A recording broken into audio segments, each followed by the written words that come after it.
ओम नमो भगवते वासुदेवाय। ओम नमो भगवते वासुदेवाय। ओम नमो भगवते वासुदेवाय। अध्याय 18 श्रीमद्भागवतम। ब्राह्मण बालक द्वारा महाराज परीक्षित को शाप। सूतवाच। यो वै द्रोण्यस्त्र विप्लुष्टो न मातुरुदरे मृतः अनुगृहाद भगवतः कृष्णस्याद्भुत कर्मणः। श्री सूत गोस्वामी ने कहा, भगवान श्री कृष्ण अद्भुत कार्य करने वाले हैं। उनकी कृपा से महाराज परीक्षित द्रोण पुत्र के अस्त्र द्वारा अपनी माता के गर्भ में ही प्रहार किए जाने पर भी जलाए नहीं जा सके। तात्पर्य, नैमिषारण्य के समस्त ऋषि महाराज परीक्षित के अद्भुत शासन के विषय में, विशेष रूप से कली को दंडित करने तथा अपने राज्य में उसे कोई भी हानि न पहुंचाने हेतु पूर्ण रूप से अक्षम बनाने के प्रसंगों से आश्चर्यचकित रह गए। श्री सूत गोस्वामी भी महाराज परीक्षित के अद्भुत जन्म तथा मृत्यु का वर्णन करने हेतु कम आतुर न थे, और यह श्लोक नैमिषारण्य के ऋषियों की उत्कंठा बढ़ाने हेतु श्री सूत गोस्वामी ने कह सुनाया। ब्रह्म कोपोत्थिदाताद्व्यस्तु तक्षकात् प्राण विप्लवात् न सम्मुमोहोरुभयात् भगवत्यर्पिशाताशयः। इसके अतिरिक्त महाराज परीक्षित स्वेच्छा से सदैव श्री भगवान के शरणागत रहते थे, अतः वे उड़ने वाले सर्प के भय से, जो उन्हें ब्राह्मण बालक के कोप भाजन बनने के कारण काटने वाला था, ना तो भयभीत थे ना अभिभूत थे। तात्पर्य, श्री भगवान का आत्म शरणागत भक्त नारायण परायण कहलाता है। ऐसा व्यक्ति किसी स्थान या व्यक्ति से, यहाँ तक कि मृत्यु से भी भयभीत नहीं होता। उसके लिए परमेश्वर से बढ़कर कुछ भी महत्वपूर्ण नहीं होता। इस प्रकार वह स्वर्ग या नरक को एक समान ही महत्व देता है। वह अच्छी प्रकार जानता है कि स्वर्ग तथा नरक दोनों ही श्री भगवान की सृष्टियां हैं, और इसी प्रकार जीवन तथा मृत्यु भी श्री भगवान द्वारा उत्पन्न की गई जीवन की विभिन्न दशाएं हैं। किंतु सभी दशाओं में तथा सभी परिस्थितियों में श्री नारायण का स्मरण आवश्यक है। जो नारायण परायण है वह इसका निरंतर अभ्यास करता है। महाराज परीक्षित ऐसे ही शुद्ध भक्त थे। उन्हें एक अनुभवहीन ब्राह्मण बालक ने त्रुटिवश शाप दे दिया था, क्योंकि वह कली के वशीभूत था, और महाराज परीक्षित ने इस शाप को नारायण द्वारा प्रेषित समझा। वे जानते थे कि जब वे माता के गर्भ में जलाए गए थे, तब नारायण भगवान श्री कृष्ण ने ही उन्हें बचाया था, और यदि उन्हें सांप के काटने से मरना है तो यह भी श्री भगवान की कृपा से होगा। भक्त कभी भी श्री भगवान की इच्छा के विरुद्ध नहीं जाता। श्री भगवान द्वारा भेजी गई कोई भी वस्तु भक्त के लिए वरदान होती है। अतः महाराज परीक्षित ऐसी बातों से ना तो भयभीत थे, न ही मोहग्रस्त थे। यह श्री भगवान के शुद्ध भक्त का लक्षण है। उत्सृज्य सर्वतः संगम विज्ञाताजित संस्थितिः वैवयासकेर्जहौ शिष्यो गंगायां स्वं कलेवरम। तत्पश्चात अपने समस्त संगियों को छोड़कर राजा ने शिष्य रूप में श्री व्यासदेव के पुत्र श्री शुकदेव गोस्वामी की शरण ग्रहण की, और इस प्रकार वे श्री भगवान की वास्तविक स्थिति को समझ सके। तात्पर्य, यहाँ पर अजित शब्द महत्वपूर्ण है। भगवान श्री कृष्ण अजित अर्थात न जीते जा सकने वाले कहलाते हैं, और वे हर प्रकार से अजित हैं। कोई उनकी वास्तविक स्थिति को नहीं जान सकता। वे ज्ञान द्वारा भी अजित हैं। हमने उनके धाम गोलोक वृंदावन के विषय में सुना है, लेकिन ऐसे अनेक पंडित हैं जो इस धाम की कई प्रकार से व्याख्या करते हैं, किंतु श्री शुकदेव गोस्वामी जैसे गुरु की कृपा से, जिनकी शरण राजा ने अत्यंत विनीत शिष्य के रूप में ग्रहण की, मनुष्य श्री भगवान की वास्तविक स्थिति, उनके सनातन धाम तथा उस धाम की दिव्य साध सामग्री को समझ सकता है। श्री भगवान की दिव्य स्थिति से परिचित हुए तथा उस दिव्य विधि से जिससे उस दिव्य धाम तक पहुंचा जा सकता है, राजा अपने सर्वोत्तम गंतव्य के विषय में आश्वस्त थे, और इसे जान लेने के कारण वे प्रत्येक भौतिक वस्तु को, यहाँ तक कि अपने भौतिक शरीर को भी किसी आसक्ति के बिना छोड़ सकते थे। श्रीमद् भगवद गीता में कहा गया है, परम दृष्टा निवर्तते। परम अर्थात वस्तुओं के श्रेष्ठ गुण को देख लेने पर मनुष्य सभी भौतिक आसक्ति छोड़ सकता है।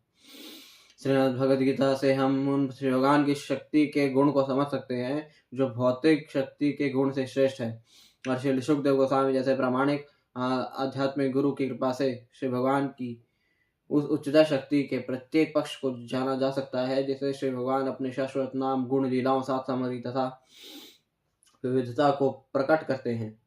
श्री भगवान की उच्चतर शक्ति को समझे बिना कोई कितना ही परम सत्य के वास्तविक स्वभाव के विषय में सैद्धांतिक चिंतन क्यों न करे, भौतिक शक्ति को छोड़ नहीं पाता। भगवान श्री कृष्ण की कृपा से महाराज परीक्षित को श्री सुखदेव गोस्वामी जैसे महापुरुष की अनुकंपा प्राप्त हुई थी। अतः वे अजज भगवान की वास्तविक स्थिति को समझ पाए थे। वैदिक साहित्य से श्री भगवान को ढूंढ निकालना अत्यंत कठिन है, किंतु श्री सुखदेव गोस्वामी जैसे मुक्त भक्त की कृपा से उन्हें समझ पाना अत्यंत सरल है।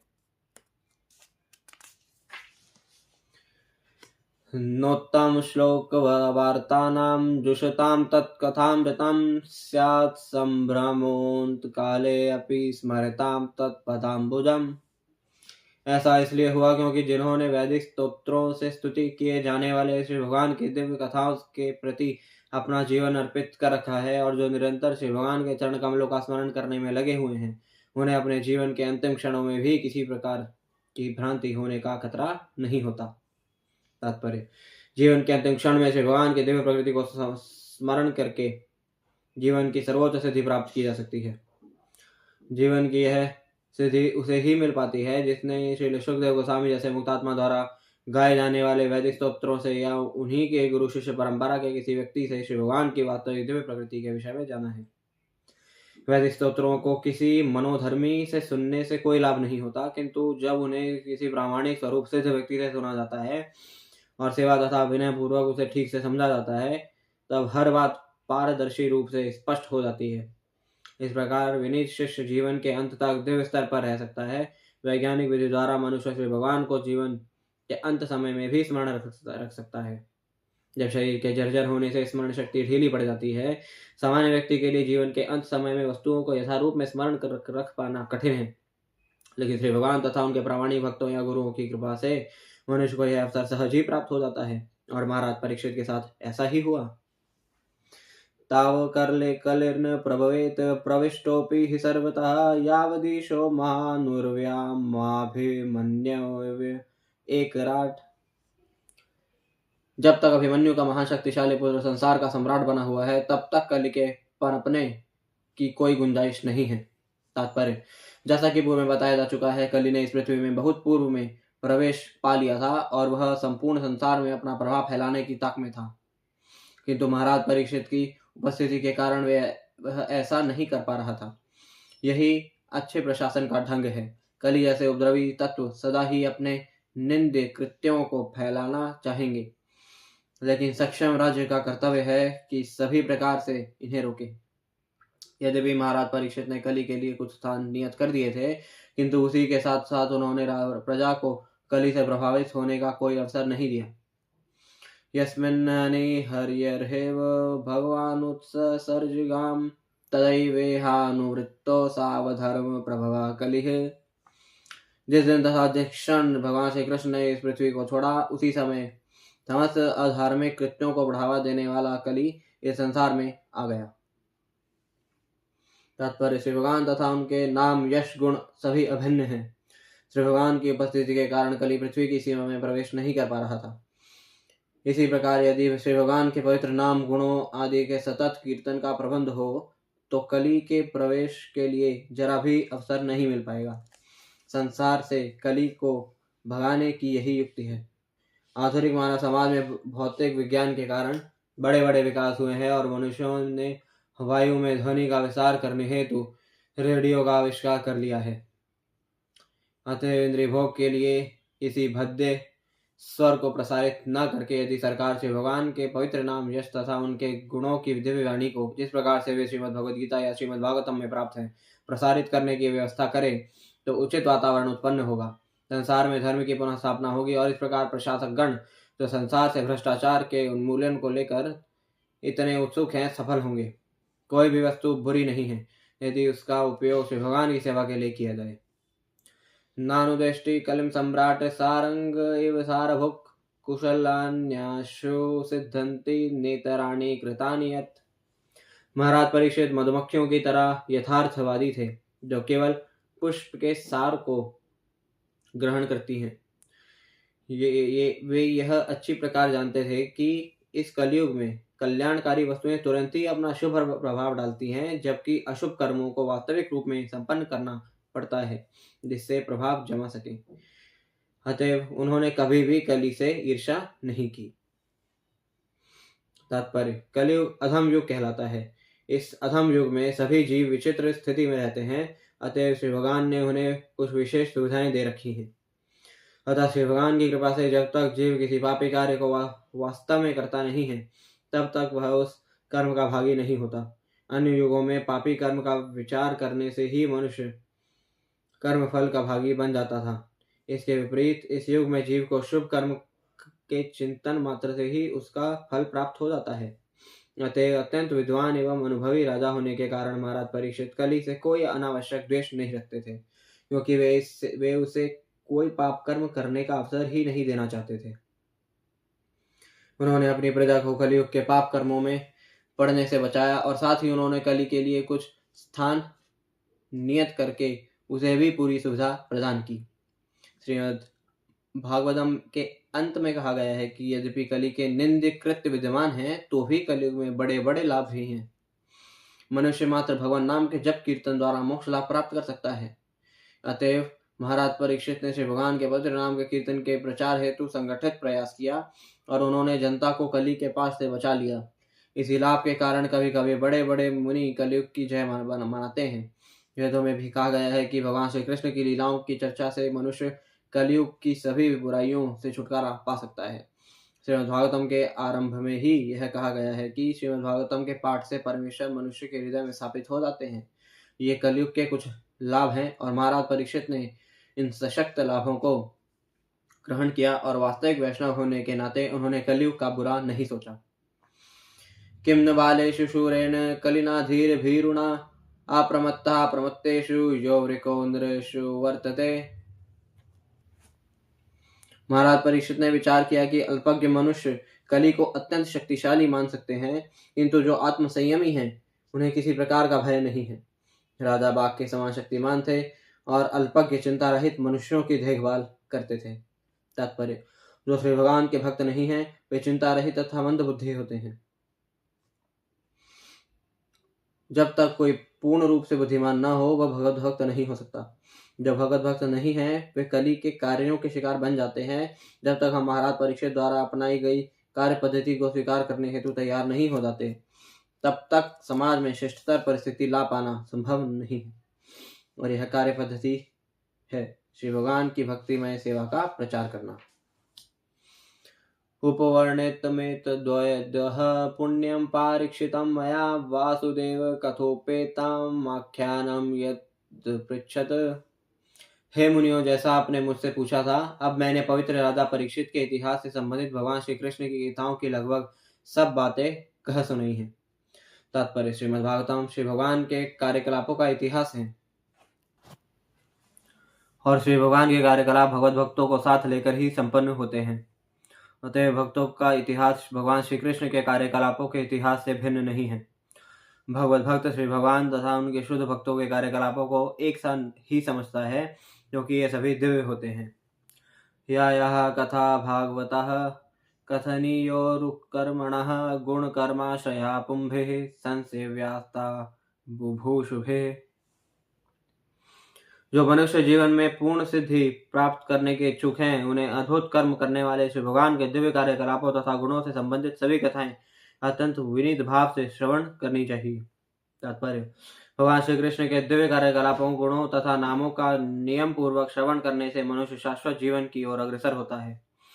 नियम पूर्वक श्रवण करने का अर्थ होता है उन्हें धीरे धीरे सही और वास्तविक रूप में जानना, और उन्हें इस प्रकार जानने का अर्थ है शाश्वत जीवन प्राप्त करना, जिसका उल्लेख श्रीमद् भगवद गीता में हुआ है। भगवान श्री कृष्ण के ऐसे दिव्य यशस्वी कार्यकलाप जन्म, मृत्यु, जरा तथा व्याधि, जिन्हें बद्ध जीव भौतिक पुरस्कार समझता है, उनका उपचार करने हेतु संस्तुत औषधि हैं। इस प्रकार जीवन की सिद्ध अवस्था की परिणति मानव जीवन का लक्ष्य है और दिव्य आनंद की उपलब्धि है। ऋषया ऊचुः सूत जीव समा सौम्य शाश्वतीर्विशदं यशः यस्त्वं शंससि कृष्णस्य मर्त्यानामृतं हिनः। श्रेष्ठ मुनियों ने कहा, हे सौम्यशील सूत गोस्वामी, आप दीर्घायु हों तथा शाश्वत यश प्राप्त करें, क्योंकि आप भगवान श्री कृष्ण के कार्यकलापों के विषय में उत्तम ढंग से बता रहे हैं। हम जैसे मर्त्य प्राणियों के लिए यह अमृत के समान है। तात्पर्य: जब हम परमेश्वर के दिव्य गुणों तथा कार्यकलापों के विषय में सुनते हैं तो हमें सदा श्रीमद् भगवद गीता 4.9 हमें श्री भगवान ने स्वयं अपने संबंध में जो कुछ कहा है उनका स्मरण करना चाहिए। ये सभी कार्य, यहाँ तक कि जब वे मानव समाज में कार्य करते हैं तब भी दिव्य ही होते हैं, क्योंकि वे सब श्री भगवान की आध्यात्मिक शक्ति द्वारा अभिप्रेरित होते हैं जो उनकी भौतिक शक्ति से भिन्न है। जैसा कि श्रीमद् भगवद गीता में कहा गया है, ऐसे कार्य दिव्यम कहलाते हैं। इसका अर्थ यह हुआ कि वे सामान्य जीवों की तरह भौतिक शक्ति के वश में रहकर कार्य नहीं करते हैं और जन्म नहीं लेते हैं। न ही उनका शरीर सामान्य जीवों के शरीर के समान भौतिक होता है, न ही परिवर्तनशील होता है। चाहे श्री भगवान से या किसी प्रामाणिक स्रोत से जो व्यक्ति इस तथ्य को समझ लेता है, वह इस वर्तमान शरीर को त्यागने के पश्चात पुनः जन्म नहीं लेता। ऐसे प्रबुद्ध जीव को भगवत धाम में प्रविष्ट होने दिया जाता है, जहाँ वह श्री भगवान की दिव्य प्रेममयी सेवा में लग जाता है। अतएव जिस रूप में श्रीमद् भगवद गीता तथा श्रीमद् भागवतम में श्री भगवान के दिव्य कार्यकलापों का वर्णन है, उनके विषय में हम जितना ही श्रवण करते हैं उतना ही हम उनकी दिव्य प्रकृति के विषय में जान पाते हैं और उतना ही भगवत धाम के पथ पर अग्रसर होते हैं। कर्मण्यस्मिन्नाश्वासे धूम धूम्रात्मनां भवान आपायति गोविंद पाद पद्मासवम मधु। हमने अभी अभी सकाम कृत्य यज्ञ की अग्नि को संपन्न करना प्रारंभ किया है और हमारे कार्य में अनेक अपूर्णताएं होने के कारण इसके फल की कोई निश्चितता नहीं है। हमारे शरीर धुएं से काले हो चुके हैं, लेकिन हम भगवान गोविंद के चरण कमलों के अमृत रूपी उस मधु के से सचमुच तृप्त हैं, जिसे आप हम सबको वितरित कर रहे हैं। तात्पर्य: नैमिषारण्य के मुनियों ने जो यज्ञाग्नि जलाई थी वह निश्चय ही धुएं तथा संशयों से भरी थी, क्योंकि उसमें अनेक दोष थे। पहली कमी यह थी कि इस कलयुग में ऐसा यज्ञ कार्य संपन्न कराने वाले दक्ष ब्राह्मणों का नितांत अभाव है। ऐसे यज्ञों में यदि कोई दोष रह जाता है तो पूरा खेल बिगड़ जाता है और फल भी अनिश्चित रहता है, जैसा कि कृषि उद्यम में होता है।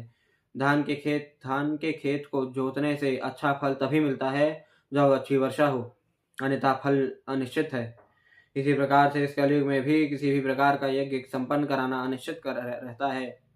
कलयुग के निर्लज्ज लोभी ब्राह्मण अबोध जनता को ऐसे अनिश्चित यज्ञों का दिखावा करने हेतु फुसलाते हैं और उन्हें यह शास्त्रीय आदेश नहीं बताते कि कलयुग में कोई भी सकाम यज्ञोत्सव संभव नहीं, किंतु इस युग में मात्र एक ही यज्ञ संभव है और वह है भगवान नाम का सामूहिक कीर्तन। श्री सूत गोस्वामी एकत्र हुए मुनियों के समक्ष भगवान के दिव्य कार्यकलाप सुना रहे थे और वे सब इन दिव्य कार्यकलापों के सुनने के फल का अनुभव कर रहे थे। कोई भी इसे व्यावहारिक रूप से उसी प्रकार अनुभव कर सकता है जिस प्रकार भोजन करके उसके फल का अनुभव किया जा सकता है। आध्यात्मिक अनुभूति इसी प्रकार कार्य करती है। नैमिषारण्य के मुनि यज्ञ की अग्नि से उठने वाले धुएं से कष्ट पा रहे थे और फल के विषय में भी संशयपूर्ण थे, किंतु श्री सूत गोस्वामी जैसे अनुभूत व्यक्ति से सुनने के कारण वे पूर्ण रूप से संतुष्ट हुए थे।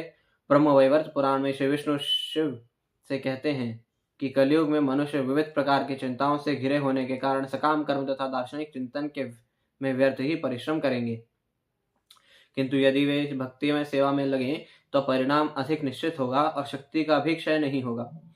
दूसरे शब्दों में, श्री भगवान की भक्ति में सेवा के बिना आध्यात्मिक साक्षात्कार के लिए या भौतिक लाभ के लिए जो कुछ भी किया जाएगा वह फलदायी नहीं हो सकता।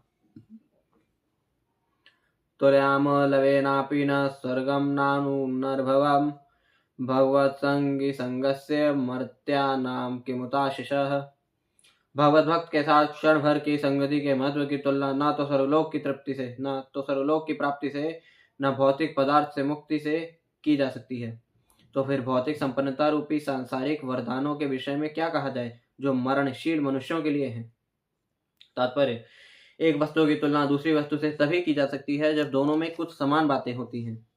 हम शुद्ध भक्त की संगति की तुलना ऐसी भौतिक वस्तु से नहीं कर सकते। जो मनुष्य भौतिक सुख के आदि बन गए हैं वे चंद्र, शुक्र तथा इंद्रलोक जैसे स्वर्गीय ग्रहों में की कामना करते हैं, और जो भौतिक दार्शनिक चिंतन में उन्नत होते हैं वे भवबंधन से मोक्ष की कामना करते हैं। जब मनुष्य सभी प्रकार की भौतिक उन्नति से निराश हो उठता है तो वह विपरीत प्रकार के मोक्ष की कामना करता है, जो अपुनर्भव या पुनर्जन्म न होना कहलाता है। किंतु श्री भगवान के शुद्ध भक्त स्वर्गलोक में मिलने वाले सुख की कामना नहीं करते, न ही वे भवबंधन से मोक्ष चाहते हैं। दूसरे शब्दों में श्री भगवान के शुद्ध भक्तों के लिए स्वर्गलोक में प्राप्य भौतिक सुख माया जाल के समान होता है, और चूंकि वे सुख दुख की भौतिक धारणाओं से पूर्व से मुक्त रहते हैं, अतः वे यथार्थ रूप में भौतिक जगत से भी मुक्त होते हैं। इसका अर्थ यह हुआ कि श्री भगवान के शुद्ध भक्त इस जगत तथा आध्यात्मिक जगत दोनों ही में दिव्य स्थिति में अर्थात श्री भगवान की सेवा में संलग्न रहते हैं। जिस प्रकार सरकारी सेवक सदा सेवक रहता है, चाहे वह घर में हो या ऑफिस में या किसी अन्य स्थान में, उसी प्रकार भक्त को किसी भी भौतिक वस्तु से कुछ भी लेना देना नहीं होता, क्योंकि वह अनन्य भाव से श्री भगवान की दिव्य सेवा में लगा रहता है। क्योंकि उसे किसी भौतिक वस्तु से कोई सरोकार नहीं होता, अतः उसे भौतिक वरदानों से क्या मिलने वाला है, चाहे वह राजपद हो या इससे भी बड़ा कोई अन्य पद, जो ये शरीर के नष्ट होते ही समाप्त हो जाते हैं। भक्तिमय सेवा शाश्वत है, इसका कोई अंत नहीं होता, क्योंकि यह आध्यात्मिक होती है। अतः चूंकि शुद्ध भक्त की निधियां भौतिक निधियों से भिन्न होती है, अतएव दोनों की कोई तुलना नहीं है। श्री सूत गोस्वामी श्री भगवान के शुद्ध भक्त थे, अतएव नैमिषारण्य के ऋषियों के साथ उनकी संगति अद्वितीय है। भौतिक जगत में निपट भौतिकवादी की संगति गर्हित समझी जाती है। भौतिकवादी को योषित संगी कहा जाता है, क्योंकि उसकी आसक्ति भौतिक मायाजाल अर्थात स्त्रियों तथा अन्य साथ सामग्री से होती है। ऐसी आसक्ति बांधने वाली है, क्योंकि इससे जीवन के वरदान तथा संपन्नता दोनों दूर चले जाते हैं। इसका बिल्कुल उलट है श्रीमद्भागवतम संगी, जो सदैव श्री भगवान के नाम यश गुण आदि की संगति में रहता है। ऐसी संगति सदैव वांछनीय है, पूजनीय है, प्रशंसनीय है, और इसे जीवन का सर्वोच्च लक्ष्य माना जा सकता है। को नाम तृप्येद रसविक्तायां महत्तमैकांत परायणस्य नान्तं गुणानां गुणस्य जग्मुर योगेश्वराय भगवापद्ममुख्या। पूर्ण पुरुषोत्तम भगवान श्री कृष्ण गोविंद समस्त महान जीवों के एकमात्र आश्रय हैं, और शिव तथा ब्रह्मा जैसे यौगिक शक्तियों के स्वामी भी उनके दिव्य गुणों का माप नहीं कर सकते। तो भला जो रसास्वादन में दक्ष है, वह क्या कभी उनकी कथाओं के श्रवण द्वारा पूर्ण रूपेण तृप्त हो सकता है? तात्पर्य, शिव तथा ब्रह्मा दो प्रधान देवता हैं। वे योग शक्ति से परिपूर्ण हैं। उदाहरणार्थ, शिव ने उस विष का सागर पी लिया जिसकी एक बूंद ही सामान्य जीव को मारने हेतु पर्याप्त थी। इसी प्रकार ब्रह्मा ने शिव सहित अनेक देवताओं की सृष्टि की। अतएव ये दोनों ईश्वर अथवा ब्रह्मांड के स्वामी हैं, किंतु वे परम शक्तिमान नहीं हैं। परम शक्तिमान तो गोविंद अथवा श्री कृष्ण हैं, वे दिव्य हैं, और शिव तथा ब्रह्मा जैसे शक्तिशाली ईश्वर भी उनके दिव्य गुणों का माप नहीं कर सकते। अतः भगवान श्री कृष्ण बड़े से बड़े जीव के एकमात्र आश्रय हैं। ब्रह्मा की गिनती जीवों में की जाती है, किंतु वे हम सब से महानतम हैं। तो फिर महानतम जीव भगवान श्री कृष्ण की दिव्य कथाओं के प्रति इतना आसक्त क्यों है? इसलिए कि वे समस्त आनंद के स्रोत हैं। हर व्यक्ति हर वस्तु का कुछ ना कुछ आस्वादन लेना चाहता है, किंतु जो व्यक्ति श्री भगवान की दिव्य प्रेमा भक्ति में लगा रहता है, वह उसी में असीम आनंद प्राप्त करता है। श्री भगवान असीम हैं, और उनके नाम गुण लीलाएं पार्षद विविधता आदि अनंत हैं, और जो इनका स्वादन करते हैं वे असीम रूप से ऐसा करते हुए भी तृप्ति का अनुभव नहीं करते। इस तथ्य की पुष्टि पद्म पुराण से होती है। रमन्ते योगिनोऽनन्ते सत्यानंद चिदात्मनि इति राम पदैनासौ परम ब्रह्माभिधीयते। योगीजन परम सत्य से असीम दिव्य आनंद प्राप्त करते हैं, इसीलिए परम सत्य भगवान श्री राम भी कहलाते हैं। ऐसी दिव्य वार्ताओं का कोई अंत नहीं है। संसारी विषयों में तृप्ति का नियम होता है, लेकिन अध्यात्म में ऐसी तृप्ति नहीं है। श्री सूत गोस्वामी नैमिषारण्य के ऋषियों के समक्ष भगवान श्री कृष्ण की कथा को जारी रखना चाह रहे थे, और ऋषियों ने भी उनसे निरंतर सुनते रहने की अपनी इच्छा व्यक्त की, क्योंकि श्री भगवान दिव्य हैं और उनके गुण दिव्य हैं। अतएव ऐसी वार्ताएं शुद्ध श्रोताओं के ग्राही भाव को बढ़ाती हैं। तन्नो भवान वै भगवत्प्रधानो मत्तमैकान्तपरायणस्य हरेरुदारं चरितं विशुद्धं शुश्रूषतां नो वितनोतु विद्वन्। हे सूत गोस्वामी, आप विद्वान हैं तथा श्री भगवान के शुद्ध भक्त हैं। क्योंकि आपकी सेवा का प्रमुख उद्देश्य श्री भगवान है, अतएव आप कृपया हमें श्री भगवान की लीलाएं सुनाएं, जो समस्त भौतिक विचारधारा से ऊपर हैं। क्योंकि हम ऐसा संदेश प्राप्त करने हेतु आतुर हैं। तात्पर्य, श्री भगवान के दिव्य कार्यकलापों के वक्ता का एक ही लक्ष्य होना चाहिए और वह है पूर्ण पुरुषोत्तम भगवान श्री कृष्ण की पूजा तथा सेवा। और ऐसी कथाओं के श्रोताओं को इन्हें सुनने हेतु आतुर होना चाहिए। जब ऐसा संयोग संभव हो जाता है, अर्थात जब योग्य वक्ता तथा योग्य श्रोता का संयोग हो जाता है, तभी दिव्य के विषय में अत्यंत सौहार्दपूर्ण वार्ता हो पाती है। व्यावसायिक वक्ता तथा भौतिकता में लिप्त श्रोता ऐसी वार्ताओं से कभी वास्तविक लाभ नहीं उठा पाते। व्यावसायिक वक्ता वाचक अपने परिवार के भरण पोषण के लिए श्रीमद्भागवतम सप्ताह का दिखावा करते हैं और भौतिकताग्रस्त श्रोता श्रीमद्भागवतम सप्ताह की इन वार्ताओं को किसी न किसी भौतिक लाभ यथा धार्मिकता, संपत्ति, इंद्रिय तुष्टि या मोक्ष के लिए सुनाते हैं। श्रीमद्भागवतम की ऐसी वार्ताएं भौतिक गुणों के कलम से शुद्ध नहीं रहती, लेकिन नैमिषारण्य के मुनियों तथा श्री सूत गोस्वामी के मध्य चल रही वार्ताएं दिव्य स्तर पर थीं। इनमें भौतिक लाभ का कोई उद्देश्य नहीं था। ऐसी वार्ताओं में श्रोता तथा वक्ता दोनों की असीम दिव्य आनंद की प्राप्ति होती है। अतः वे ऐसी वार्ताओं को हजारों वर्षों तक जारी रख सकते हैं। अब तो श्रीमद्भागवतम सप्ताह मात्र 7 दिनों तक रखा जाता है और खेल समाप्त करने के पश्चात श्रोता तथा वक्ता दोनों पहले की तरह भौतिक कार्यों में लग जाते हैं। वे ऐसा कर सकते हैं क्योंकि वक्ता श्रीमद्भागवतम प्रधान नहीं है और श्रोता भी सुश्रुताम नहीं है, जैसा कि पूर्व में कहा गया है। स वै महाभागवतः परीक्षेर्येनापवर्गाख्यमदभ्रबुद्धेः ज्ञानेन वैयासकिशब्दितेन भेजे खगेन्द्रज्वजपादमूलम्।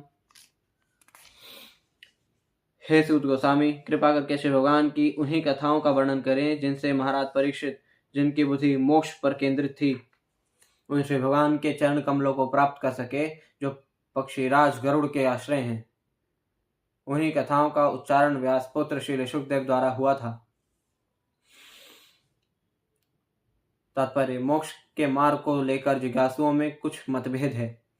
ऐसे दिव्य जिज्ञासु निर्विशेषवादी तथा भगवद्भक्त कहलाते हैं। भगवद्भक्त श्री भगवान के दिव्य रूप की पूजा करते हैं, जबकि निर्विशेषवादी चमचमाते तेज या श्री भगवान की शारीरिक किरणों पर ध्यान लगाते हैं, जिसे ब्रह्म ज्योति कहते हैं।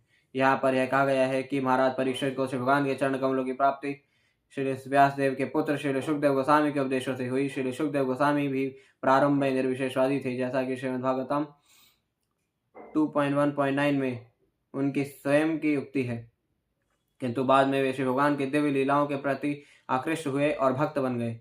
ऐसे पूर्ण ज्ञान से युक्त भक्त महाभागवत या प्रथम कोटि के भक्त कहलाते हैं। भक्तों की 3 श्रेणियां हैं, प्राकृत, मध्यम तथा महाभागवत। प्राकृत तथा तृतीय श्रेणी के भक्तों को श्री भगवान तथा उनके भक्तों का कोई विशेष ज्ञान नहीं होता। वे मंदिर में पूजा करने वाले होते हैं। मध्यम अर्थात द्वितीय श्रेणी के भक्त श्री भगवान को, श्री भगवान के भक्तों को, नव जिज्ञासुओं तथा अभक्तों को भी भलीभांति जानते हैं। लेकिन महाभागवत या प्रथम श्रेणी के भक्त हर वस्तु को श्री भगवान से संबंधित और हर वस्तु में श्री भगवान की उपस्थिति को देखते हैं। अतः महाभागवत एक भक्त तथा अभक्त में कोई अंतर नहीं मानता। महाराज परीक्षित ऐसे ही श्री महाभागवत भक्त थे, क्योंकि उनको एक महाभागवत भक्त श्री शुकदेव गोस्वामी से दीक्षा प्राप्त हुई थी। वे सब पर समान रूप से दयालु थे, यहाँ तक कि कली पर भी। तो अन्य व्यक्तियों के विषय में क्या कहा जाए। इस प्रकार संसार के दिव्य इतिहास में ऐसे अनेक निर्विशेषवादी हुए हैं जो अंत में भक्त बन गए हैं, लेकिन एक भक्त कभी भी निर्विशेषवादी नहीं बना है। यह एक तथ्य सिद्ध करता है कि दिव्य सीढ़ियों में जिस सीढ़ी पर भक्त बैठा है वह उस सीढ़ी से परे है जिस पर निर्विशेषवादी स्थित हैं। श्रीमद्भगवद्गीता 12.5 में भी कहा गया है कि निराकार की सीढ़ी पर चिपका हुआ व्यक्ति लाभ की अपेक्षा कष्ट अधिक भोगता है। अतः श्री शुकदेव गोस्वामी द्वारा महाराज परीक्षित को प्रदत्त ज्ञान ने उन्हें भगवत भक्ति प्राप्त करने में सहायता पहुंचाई। सिद्धि की यह अवस्था अपवर्ग या मोक्ष की अवस्था कहलाती है। मोक्ष संबंधी सरल ज्ञान भौतिक ज्ञान है। भौतिक बंधन से वास्तविक रूप से छूट जाना मुक्ति कहलाती है, लेकिन श्री भगवान की दिव्य सेवा की उपलब्धि मोक्ष की पूर्ण अवस्था कहलाती है। ऐसी अवस्था ज्ञान तथा वैराग्य से ही प्राप्त हो पाती है, जैसा कि हम पूर्व में बता चुके हैं। श्रीमद्भागवतम 1.2.12 और श्री सुखदेव गोस्वामी द्वारा जिस प्रकार का पूर्ण ज्ञान प्रदान किया जाता है, उससे श्री भगवान की दिव्य सेवा की प्राप्ति होती है। तन्ना परम पुण्यमसंवृतार्थमाख्यानमत्यद्भुत योगनिष्ठम आख्यायिनन्तचरितोपपन्नं परीक्षितं भागवताभिरामम्। अतः कृपा करके हमें अनंत की कथाएं सुनाएं, क्योंकि वे पवित्र करने वाली तथा सर्वश्रेष्ठ हैं। इन्हें ही महाराज परीक्षित को सुनाया गया था और वे भक्ति योग से परिपूर्ण होने के कारण शुद्ध भक्तों को अत्यंत प्रिय हैं। तात्पर्य, महाराज परीक्षित को जो सुनाया गया था और जो शुद्ध भक्तों को अत्यंत प्रिय है, वह श्रीमद् भागवतम है। श्रीमद् भागवतम मुख्यतः परम अनंत के कार्यकलापों की कथाओं से पूर्ण है। अतएव यह भक्ति योग अर्थात श्री भगवान की भक्ति में सेवा का विज्ञान है। इस प्रकार यह पर अर्थात सर्वोपरि है, क्योंकि समस्त ज्ञान तथा धर्म से समृद्ध होने पर भी यह श्री भगवान की भक्तिमय सेवा में विशेष रूप से समृद्ध है। सूतवाच अहो वयं जन्मभृतोऽद्ययः स्म वृद्धानुवृत्त्यापि विलोम जाताः दौष्कुल्यमाधिं विधुनोति शीघ्रं महत्तमानां विधान योगः। श्री सूत गोस्वामी ने कहा, हे ईश्वर, यद्यपि हम मिश्र संकर जाति में उत्पन्न हैं, फिर भी हमें ज्ञान में उन्नत उन महापुरुषों की सेवा करने तथा उनका अनुगमन करने से ही जन्म अधिकार में उन्नति प्राप्त हो गई। ऐसे महापुरुषों से बातचीत करने से ही मनुष्य निम्न कुल में जन्म होने के कारण उत्पन्न अवगुणों से तुरंत ही निर्मल हो जाता है। तात्पर्य, श्री सूत गोस्वामी का जन्म ब्राह्मण कुल में नहीं हुआ था। वे एक मिश्र जाति के परिवार विलोमज में या असंस्कृत निम्न कुल में जन्मे थे, किंतु महापुरुषों की संगति से यथा श्री सुखदेव गोस्वामी तथा नैमिषारण्य के महर्षियों की संगति से निम्न कुल में जन्म होने की उनकी अयोग्यता मिट चुकी थी। भगवान श्री चैतन्य महाप्रभु वैदिक प्रथाओं का पालन करने में इसी सिद्धांत का पालन करते थे और अपनी दिव्य संगति से उन्होंने अनेक निम्न कुल में जन्मे या जन्म अथवा कर्म से अयोग्य ठहराए गए व्यक्तियों को भक्ति का पद दिलाया और उन्हें आचार्य या अधिकारी पद पर स्थापित किया। वे स्पष्ट कहते थे कि कोई भी मनुष्य, चाहे वह जन्म से ब्राह्मण हो या शूद्र, गृहस्थ हो या सन्यासी, यदि वह श्री भगवान श्री कृष्ण के विज्ञान में पारंगत है तो उसे आचार्य या गुरु के रूप में स्वीकार किया जाता है। श्री सूत गोस्वामी ने श्री सुखदेव तथा श्री व्यासदेव जैसे महर्षियों तथा महापुरुषों से श्री कृष्ण का विज्ञान सीखा था और वे इतने सुयोग्य थे कि नैमिषारण्य के मुनि भी उनसे श्रीमद् भागवतम के रूप में श्री कृष्ण का विज्ञान उत्सुकता से सुनना चाह रहे थे। इस प्रकार श्रवण करने तथा उपदेश देने द्वारा उन्हें महापुरुषों की दोहरी संगति प्राप्त हुई थी। दिव्य विज्ञान या श्री कृष्ण का विज्ञान ज्ञानियों से सीखना पड़ता है और जब कोई इस विज्ञान का उपदेश देता है तो वह और भी योग्य बनता जाता है। इस प्रकार श्री सूत गोस्वामी को दोनों लाभ प्राप्त थे। अतएव निम्न कुल में जन्म लेने के समस्त अवगुणों तथा मानसिक क्लेशों से वे पूर्ण रूप से मुक्त थे। यह श्लोक निश्चित रूप से सिद्ध करता है कि श्री सुखदेव गोस्वामी ने ना तो श्री सूत गोस्वामी को निम्न कुल में जन्म लेने के कारण अध्यात्म विज्ञान की शिक्षा देने से मना किया, ना ही नैमिषारण्य के मुनियों ने उनके उपदेश सुनने से मना किया। इसका अर्थ यह होता है कि हजारों वर्ष पूर्व निम्न कुल में जन्म होने से किसी को अध्यात्म विज्ञान सीखने या उपदेश देने पर कोई प्रतिबंध नहीं था। हिंदू समाज में तथाकथित जाति प्रथा की कट्टरता पिछले 100 वर्षों में प्रमुख बनी है। जब द्विज बंधुओं अर्थात उच्च जाति के कुल में जन्मे अयोग्य मनुष्यों की संख्या बढ़ गई, भगवान श्री चैतन्य ने मूल वैदिक पद्धति को फिर से जीवित किया और उन्होंने ठाकुर हरिदास को नामाचार्य अर्थात श्री भगवान के पवित्र नाम की महिमा का प्रचार करने वाले अधिकारी का पद प्रदान किया। यद्यपि श्री हरिदास ठाकुर का जन्म एक मुसलमान परिवार में हुआ था। श्री भगवान के शुद्ध भक्तों का ऐसा प्रताप होता है, गंगा जल को शुद्ध माना जाता है और जो कोई गंगा के जल में स्नान करता है वह शुद्ध हो जाता है। किंतु जहाँ तक श्री भगवान के महान भक्तों का संबंध है, वे तो निम्न कुल में उत्पन्न अधम मनुष्यों को अपने दर्शन से ही शुद्ध कर सकते हैं, तो फिर उनका संग करने के बारे में तो कहना ही क्या। भगवान श्री चैतन्य महाप्रभु संसार के दूषित वातावरण को संसार भर में योग्य प्रचारकों को भेजकर शुद्ध बनाना चाहते थे और अब यह भारतीयों का कर्तव्य है कि इस कार्य को वैज्ञानिक ढंग से हाथों में लें और सर्वोत्तम मानव कल्याण का कार्य करें। आधुनिक पीढ़ी के मानसिक रोग शारीरिक रोगों से अधिक गंभीर हैं। अतएव यह उपयुक्त समय है कि संसार भर में श्रीमद्भागवतम के प्रचार का कार्य अविलंब प्रारंभ कर दिया जाए। महत्तमानाम अभिधान का अर्थ है महान भक्तों का शब्दकोश या महान भक्तों की वाणी से युक्त पुस्तक। महान भक्तों की तथा श्री भगवान की वाणी का ऐसा कोश वेद तथा अन्य संबंधित ग्रंथ विशेष रूप से श्रीमद्भागवतम में है। कुतः पुनर्गृह्णतो नाम तस्य महत्तमेकान्तपरायणस्य योऽनन्त शक्तिर्भगवानन्तो महद्गुणत्वादियमनन्तमाहुः। और उनके विषय में कहा जाए तो जो महान भक्तों के निर्देशन में अनंत के पवित्र नाम का कीर्तन करते हैं, जिनकी असीम शक्ति है, जो शक्ति में असीम तथा गुणों में दिव्य हैं, ऐसे श्री भगवान अनंत कहलाते हैं। तात्पर्य, द्विजबंधु या अल्पज्ञ जो उच्च जातियों में उत्पन्न असंस्कृत व्यक्ति हैं, इस जीवन में निम्न जाति के लोगों के ब्राह्मण बनने के विरुद्ध अनेक दलीलें देते हैं।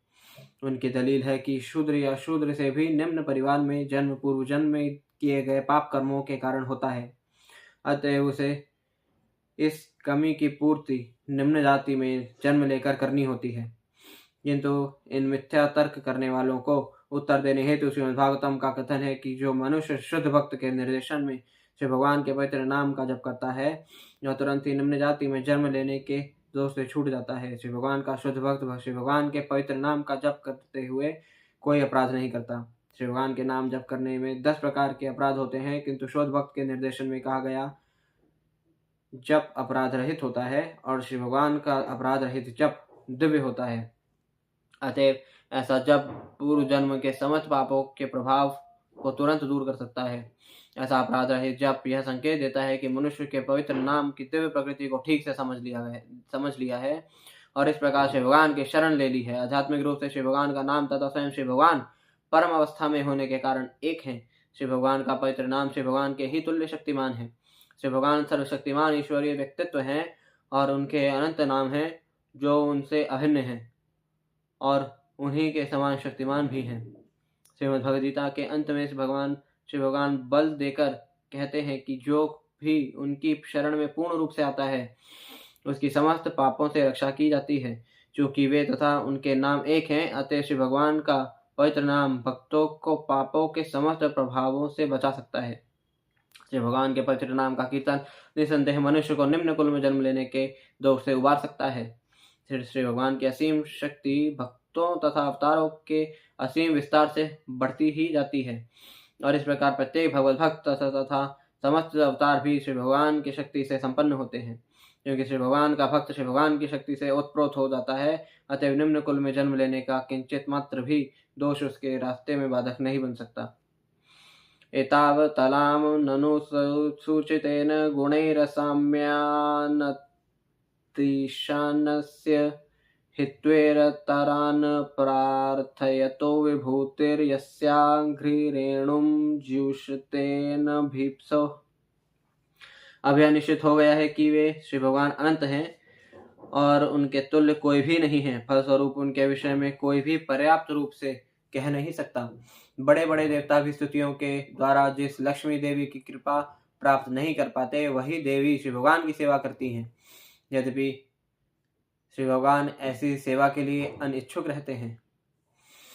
तात्पर्य, श्रुतियों के अनुसार श्री भगवान या परमेश्वर पर ब्रह्म को कुछ भी नहीं करना होता। उनकी समता करने वाला कोई नहीं है, न ही कोई उनसे बढ़कर है। उनकी अनंत शक्तियां हैं और उनका हर कार्य अपने सहज तथा सम्यक रूप में नियमानुसार होता रहता है। इस प्रकार श्री भगवान अपने आप में परिपूर्ण हैं और उन्हें अन्य किसी से कुछ भी लेना नहीं होता, यहाँ तक कि ब्रह्मा जैसे महान देवताओं से भी नहीं। अन्य लोग जिन लक्ष्मी देवी की कृपा दृष्टि के लिए लालायित रहते हैं और अनेक प्रार्थनाओं के पश्चात भी वे उन पर कृपा नहीं करती, वे भी श्री भगवान की सेवा करती हैं। यद्यपि उन्हें लक्ष्मी जी से कुछ भी लेना नहीं होता। परमेश्वर अपने गर्भोदक्षाय विष्णु के रूप में ब्रह्मा को अपनी नाभि से निकले कमल से भौतिक संसार के प्रथम जीव के रूप में जन्म देते हैं, लक्ष्मी देवी के गर्भ से नहीं, जो उनकी सेवा में निरंतर लगी रहती हैं। उनकी पूर्ण स्वतंत्रता तथा परिपूर्णता के ये कुछ उदाहरण हैं। उन्हें कुछ करना नहीं होता। इसका अर्थ यह नहीं है कि वे निराकार हैं। वे दिव्य रूप से अचिंत्य शक्तियों से इतने परिपूर्ण हैं कि केवल उनके इच्छा करने मात्र से सब कुछ हो जाता है। उन्हें कोई शारीरिक या निजी प्रयास नहीं करना होता। इसीलिए वे योगेश्वर अर्थात समस्त यौगिक शक्तियों के स्वामी कहलाते हैं। अथापि यत्पादनखावसृष्टं जगद्विरिञ्चोपैतार्हणाम्भः शेषं पुरात्यन्तमो मुकुन्दात् को नाम लोके भगवत्पदार्थः। भगवान श्री कृष्ण के अतिरिक्त भला ऐसा कौन है जो परमेश्वर कहलाने के योग्य हो। ब्रह्मा ने शिव को पूजनीय वस्तु प्रदान करने हेतु भगवान श्री कृष्ण के पांवों के नाखूनों से निकलने वाले जल को एकत्र किया। यही जल गंगा शिव सहित संपूर्ण ब्रह्मांड को शुद्ध बना रहा है। तात्पर्य, अज्ञानियों द्वारा वैदिक साहित्य में अनेक देवों की अवधारणा सर्वथा भ्रांत है। श्री भगवान एक एवं अद्वितीय हैं, लेकिन वे अनेक प्रकार से अपना विस्तार करते हैं और इसकी पुष्टि वेदों में होती है। श्री भगवान के ऐसे विस्तार असंख्य हैं, लेकिन उनमें से कुछ जीव भी हैं। जीव श्री भगवान के पूर्ण अंशों के समान शक्तिशाली नहीं होते। अतः दो प्रकार के विस्तार अंश होते हैं। ब्रह्मा सामान्यतया जीवों में से एक हैं और शिव भगवान तथा जीवों के बीच माध्यम स्वरूप हैं। दूसरे शब्दों में ब्रह्मा तथा शिव भी जो देवताओं में अग्रणी हैं, भगवान श्री विष्णु के तुल्य या उनसे बढ़कर नहीं है। लक्ष्मी देवी तथा ब्रह्मा एवं शिव जैसे शक्तिमान देवता श्री विष्णु अथवा भगवान श्री कृष्ण की आराधना में संलग्न रहते हैं। अतः मुकुंद भगवान श्री कृष्ण के अतिरिक्त और कौन अधिक शक्तिशाली हो सकता है जो यथार्थ रूप में पूर्ण पुरुषोत्तम भगवान कहला सके। लक्ष्मी जी, ब्रह्मा अथवा शिव स्वतंत्र रूप से शक्तिमान नहीं है, वे परमेश्वर के विस्तार रूप में ही शक्तिमान हैं। वे भी श्री भगवान की प्रेममयी दिव्य सेवा में संलग्न रहते हैं और उन्हीं की तरह सभी जीव भी। श्री भगवान की भक्ति करने वाले भक्तों के 4 संप्रदाय हैं, जिनमें से ब्रह्म संप्रदाय, रुद्र संप्रदाय तथा श्री संप्रदाय प्रमुख हैं, जो क्रमशः ब्रह्मा, शिव तथा लक्ष्मी जी से प्रत्यक्ष आते हैं। इन तीनों के अतिरिक्त एक चौथा संप्रदाय कुमार संप्रदाय है, जो सनत कुमार से आता है। ये चारों मूल संप्रदाय आज भी श्री भगवान की दिव्य सेवा में लगे हुए हैं और ये सभी घोषित करते हैं कि भगवान श्री कृष्ण या श्री मुकुंद ही पूर्ण पुरुषोत्तम परमेश्वर हैं और अन्य कोई व्यक्ति ना तो उनके समान है न उनसे बढ़कर है।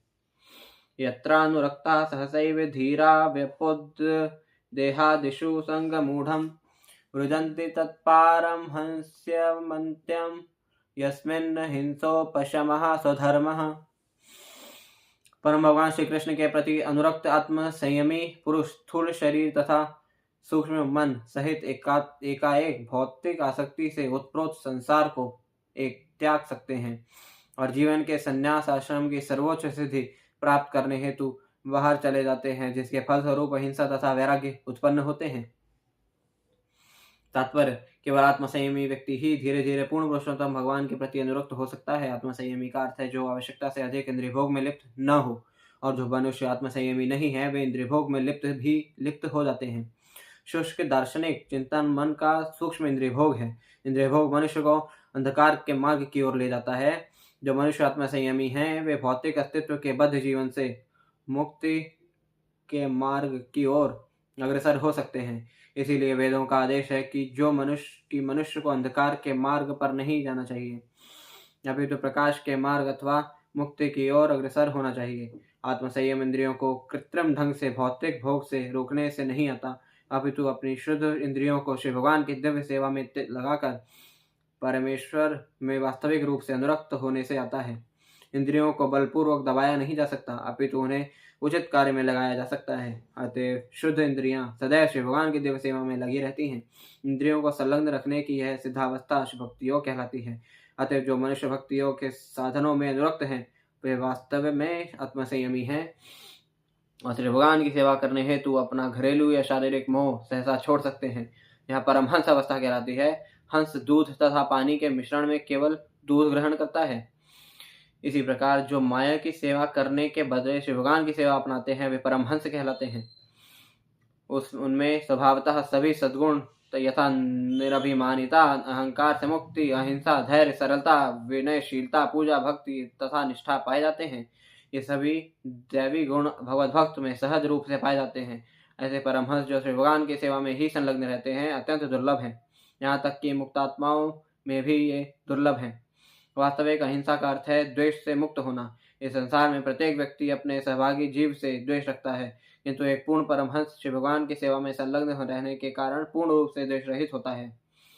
वह प्रत्येक प्राणी को परमेश्वर से संबंधित समझते हुए प्रेम करता है। वास्तविक वैराग्य का अर्थ है ईश्वर पर पूर्ण रूप से आश्रित होना। प्रत्येक जीव किसी अन्य पर आश्रित है, क्योंकि उसे ऐसा ही बनाया गया है।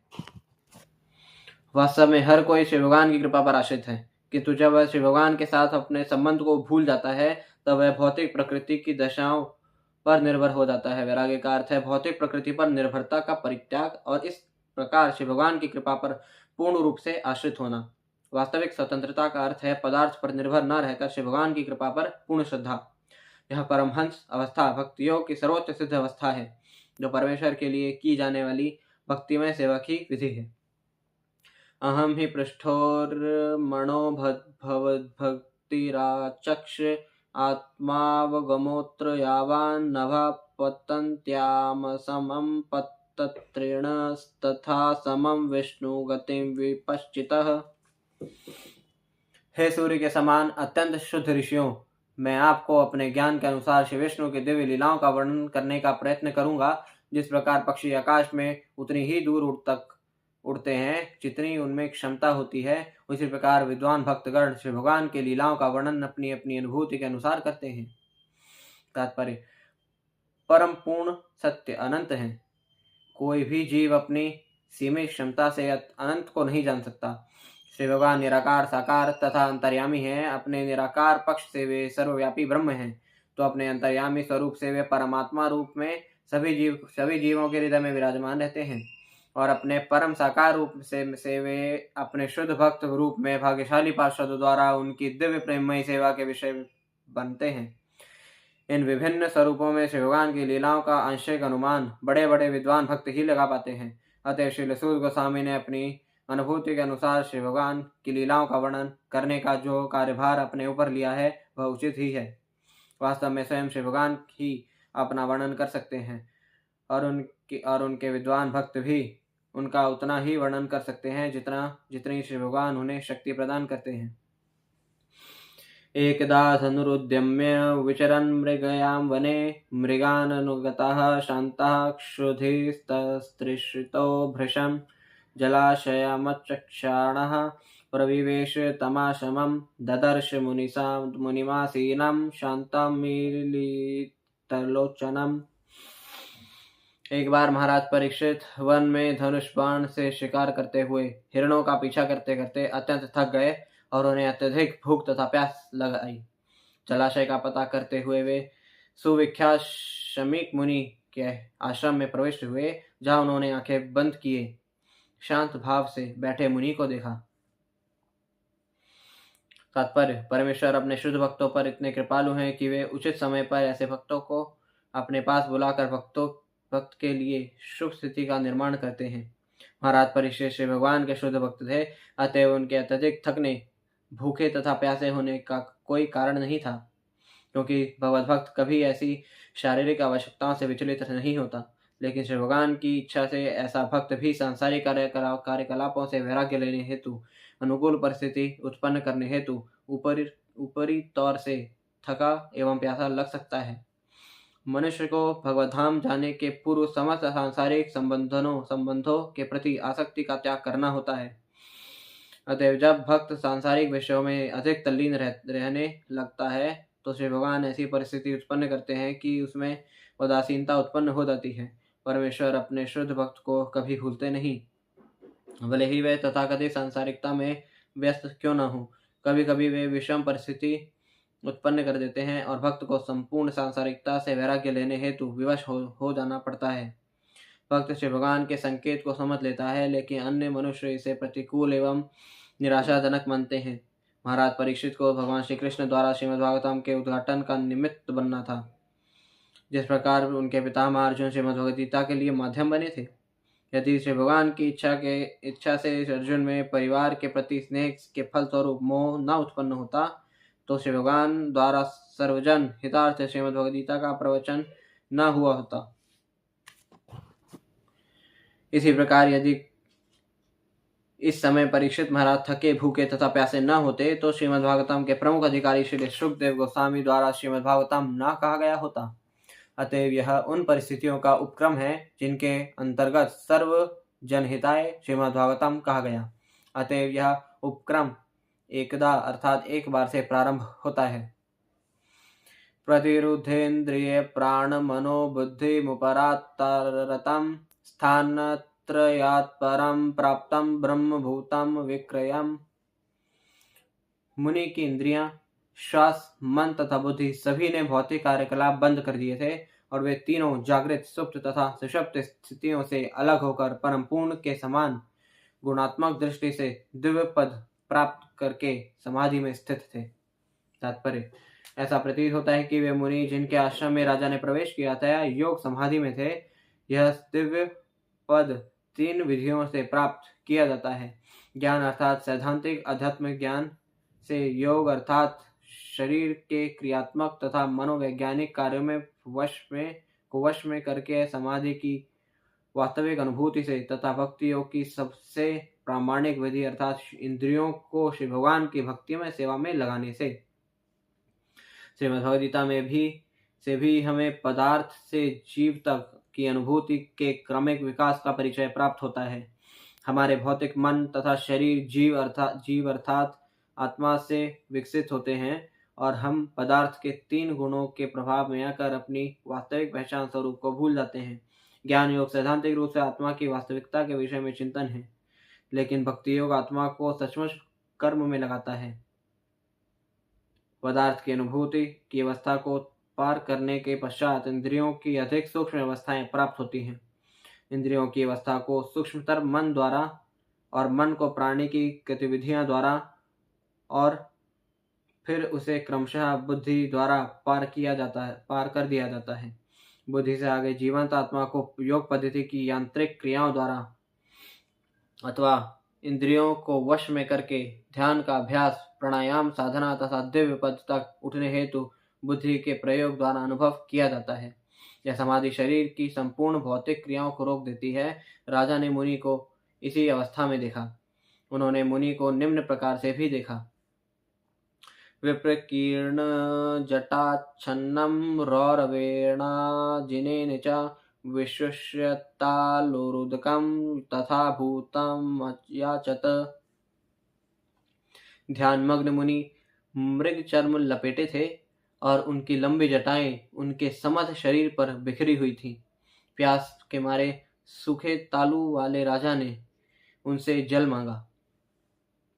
तात्पर्य, प्यासे होने के कारण राजा ने मुनि से जल मांगा। ऐसे महान भक्त राजा ने समाधि में लीन मुनि से जल मांगा। यह निश्चय ही दैवकृत था, अन्यथा ऐसी विलक्षण घटना की कोई संभावना न थी। इस प्रकार महाराज परीक्षित विषम परिस्थिति में डाले गए, जिससे आगे चलकर श्रीमद् भागवतम का प्रकट हो सका।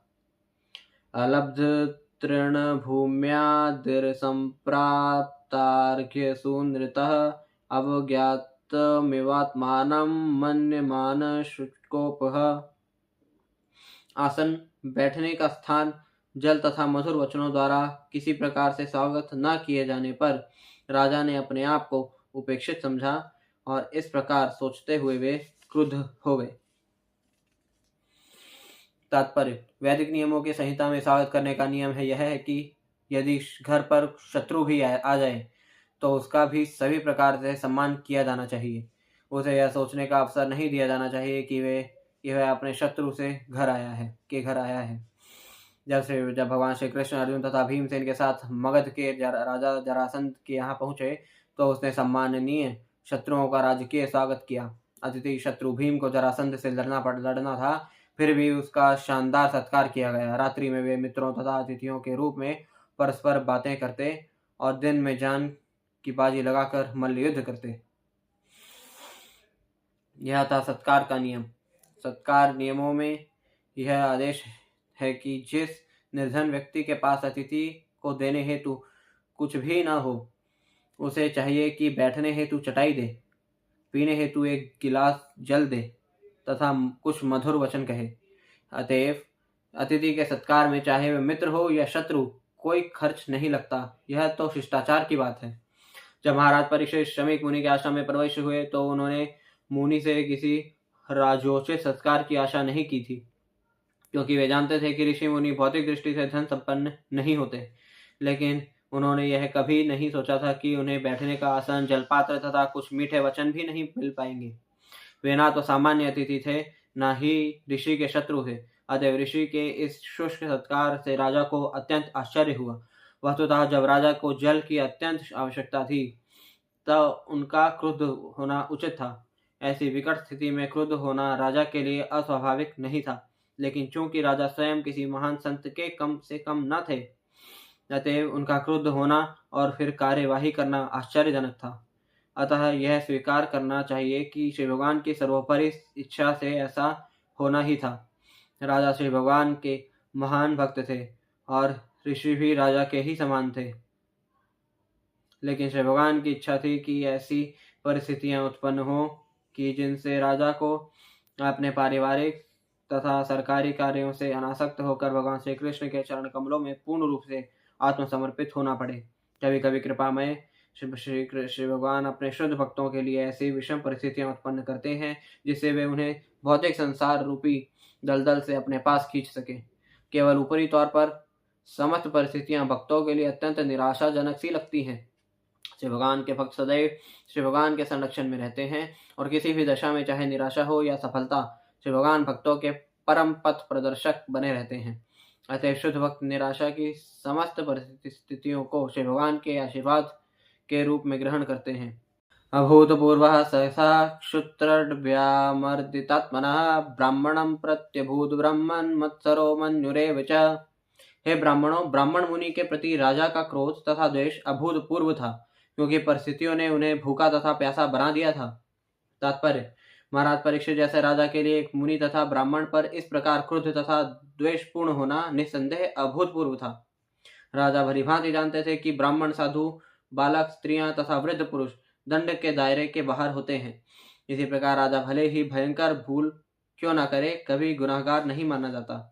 लेकिन यहाँ पर महाराज परीक्षित श्री भगवान की इच्छा से अपनी भूख तथा प्यास के कारण मुनि पर क्रुद्ध हो गए। राजा का अपनी प्रजा को अपना सत्कार न होने या अपनी उपेक्षा करने हेतु दंड देना ठीक था, लेकिन चूंकि दोषी एक मुनि तथा ब्राह्मण थे, अतएव यह अभूतपूर्व घटना थी। जिस प्रकार से भगवान किसी से ईर्ष्या नहीं करते, उसी प्रकार भगवत भक्त भी कभी किसी से ईर्ष्या नहीं करते। महाराज परीक्षित के इस आचरण की एकमात्र सफाई यही है कि श्री भगवान द्वारा ऐसा पूर्व नियोजित था। सतु ब्रह्मर्षेरंसे गता सुमुरगम रुषा विनिर्गच्छन्ध नुष्कोट्या निधाय पुरमागताः। इस प्रकार अपमानित होकर राजा ने लौटते समय अपने धनुष से एक मृत सर्प उठाया और उसे क्रोधवश मुनि के कंधे पर रख दिया। तब वे अपने राजमहल को लौट आए। तात्पर्य: राजा ने मुनि के साथ जैसे को तैसा का व्यवहार किया। यद्यपि वे इस प्रकार की अल्पज्ञता पूर्वक कार्यवाही के अभ्यस्त न थे, भगवद इच्छा से राजा ने लौटते समय अपने समक्ष एक मरा हुआ सर्प देखा और सोचा कि जिस मुनि ने उन्हें इस प्रकार उपेक्षित समझा है, यदि उनके गले में मृत सर्प की माला पहना दी जाए तो वे भी इसी प्रकार उपेक्षित हो जाए। सामान्य व्यवहार में यह अधिक अस्वाभाविक नहीं था, लेकिन एक ब्राह्मण मुनि के साथ महाराज परीक्षित का यह व्यवहार निश्चित रूप से अभूतपूर्व था। यह श्री भगवान की इच्छा से ही हुआ। एष किं निभृताशेष कर्णो मीलिते क्षणः मृषा समाधिराहोस्त्विक्तिं नु स्यात्क्षत्रबन्धुभिः। लौटने पर वे सोचने लगे तथा मन ही मन तर्क करने लगे कि क्या मुनि इंद्रियों को एकाग्र करके तथा आंखें बंद किए सचमुच समाधि में थे, अथवा वे निम्न क्षत्रिय का सत्कार करने से बचने हेतु समाधि का सांग रचा रहे थे। तात्पर्य: भगवत भक्त होने के कारण राजा ने अपनी इस कार्यवाही को उचित नहीं समझा। अतः वे सोचने लगे कि क्या मुनि सचमुच समाधि में थे या वे बहाना बना रहे थे जिससे उन्हें राजा का स्वागत न करना पड़े। क्योंकि राजा क्षत्रिय थे, अतः पद में उनसे निम्न थे। उत्तम जीव जब कभी कोई त्रुटि करता है तो उसके मन में तुरंत पश्चाताप होता है। श्री विश्वनाथ चक्रवर्ती ठाकुर तथा श्री जीव गोस्वामी यह नहीं मानते कि राजा का यह कार्य उनके विगत दुष्कर्मों के कारण था। यह योजना तो श्री भगवान ने राजा को अपने घर भगवत धाम में वापस बुलाने हेतु बनाई थी। श्री विश्वनाथ चक्रवर्ती के अनुसार यह योजना श्री भगवान की इच्छा से बनी थी और श्री भगवान की इच्छा से निराशा की स्थिति उत्पन्न हुई थी। योजना यह थी कि राजा के इस तथाकथित दुष्कर्म के लिए कली के प्रभाव से दूषित हो चुका एक अनुभव विहीन ब्राह्मण बालक शाप देगा। इस प्रकार यह अच्छा ही होगा कि राजा अपने घर बार को छोड़ सकेंगे और श्री सुखदेव गोस्वामी के साथ संबंध होने से श्रीमद्भागवतम प्रस्तुत होगा, जिसे श्री भगवान का ग्रंथावतार समझा जाता है। इस ग्रंथावतार से श्री भगवान की दिव्य लीलाओं के बारे में, विशेष रूप से ब्रजभूमि की दिव्य गोपिकाओं के साथ उनकी रासलीला की अत्यंत मनोहारी जानकारी प्राप्त होती है। श्री भगवान की इस विशिष्ट लीला का विशेष महत्व है, क्योंकि जो भी श्री भगवान की इस लीला को ठीक प्रकार से समझता है वह निश्चय ही संसारी काम वासना से विरत हो जाता है और श्री भगवान की भक्ति में सेवा के भव्य मार्ग पर प्रतिष्ठित हो जाता है। शुद्ध भक्त की संसारी निराशा उसे उच्चतर दिव्य स्थान प्रदान कराने के निमित्त होती है। अर्जुन तथा पांडवों को उनके चचेरे बंधुओं से षड्यंत्र कराकर श्री भगवान ने कुरुक्षेत्र युद्ध की भूमिका का निर्माण किया। यह सब श्री भगवान की वाणी की प्रतिनिधि श्रीमद्भगवद्गीता का अवतार कराने हेतु था। इसी प्रकार राजा परीक्षित को विषम परिस्थितियों में डालकर श्री भगवान की इच्छा से श्रीमद्भागवतम का अवतार कराया गया। भूख तथा प्यास से शुद्ध होना तो एकमात्र दिखावा था, क्योंकि राजा ने माता के गर्भ में रहते हुए भी बहुत कष्ट सहन किया था। वे अश्वत्थामा द्वारा छोड़े गए ब्रह्मास्त्र के जाज्वल्यमान ताप से कभी विचलित नहीं हुए। राजा की यह व्यथापूर्ण स्थिति निश्चय ही अभूतपूर्व थी। महाराज परीक्षित जैसे भक्त श्री भगवान की कृपा से ऐसी आपदाओं को सहन करने हेतु बहुत शक्तिशाली होते हैं और वे कभी विचलित नहीं होते। अतएव इस प्रसंग में संपूर्ण परिस्थिति श्री भगवान द्वारा नियोजित थी। तस्य पुत्रोऽति तेजस्वी विहरन् बालकोर्भकैः राज्ञाहं प्रापितं तातं श्रुत्वा तत्रेदं ब्रवीत्। उस मुनि का एक पुत्र था जो ब्राह्मण पुत्र होने के कारण अत्यंत शक्तिमान था। जब वह अनुभवहीन बालकों के साथ खेल रहा था, तभी उसने अपने पिता की विपत्ति सुनी जो राजा द्वारा लाई गई थी। वह बालक वहीं पर इस प्रकार बोला। तात्पर्य, महाराज परीक्षित के उत्तम शासन के कारण अल्पव्यय बालक जो अभी अन्य अनुभवहीन बालकों के साथ खेल रहा था, योग्य ब्राह्मण के समान तेजस्वी हो सकता था। यह बालक श्रृंगी नाम से जाना जाता था और उसे अपने पिता से ब्रह्मचर्य की अच्छी शिक्षा प्राप्त हुई थी, जिससे वह इसी आयु में एक ब्राह्मण के समान शक्तिशाली तेजस्वी हो गया था।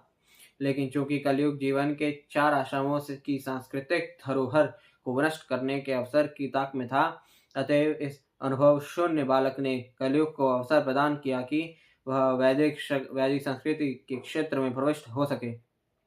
कली के प्रभाव से जीवन के निम्नतर आश्रमों के प्रति घृणा के भाव का प्रारंभ इस ब्राह्मण बालक से हुआ और इस प्रकार दिन प्रतिदिन सांस्कृतिक जीवन क्षीण होता गया। इस प्रकार ब्राह्मण अन्याय के पहले शिकार महाराज परीक्षित हुए और कली के आघात के प्रति राजा द्वारा दिया जाने वाला संरक्षण शिथिल पड़ गया। अहो अधर्मः पालानां पीवनाम्बरीभुजामिव स्वामिन्यघं यद्दासानां द्वारपानां शुनामिव। ब्राह्मण बालक श्रृंगी ने कहा, अरे शासकों के पापों को तो देखो, जो अधिशासी दास सिद्धांतों के विरुद्ध कौवों तथा द्वार के रखवाले कुत्तों की तरह अपने स्वामियों के विरुद्ध पाप करते हैं। तात्पर्य, ब्राह्मणों को समाज रूपी शरीर का सिर तथा मस्तिष्क माना जाता है और क्षत्रियों को बाहुओं की आवश्यकता शरीर को सभी प्रकार की क्षतियों से बचाने हेतु पड़ती है।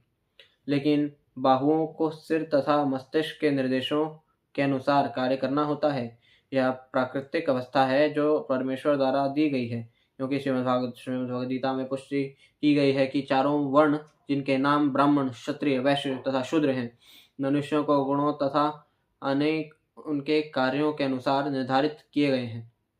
स्वाभाविक है कि ब्राह्मण के पुत्र के लिए अपने योग्य पिता के निर्देशन में ब्राह्मण बनने के अच्छे अवसर प्राप्त रहते हैं।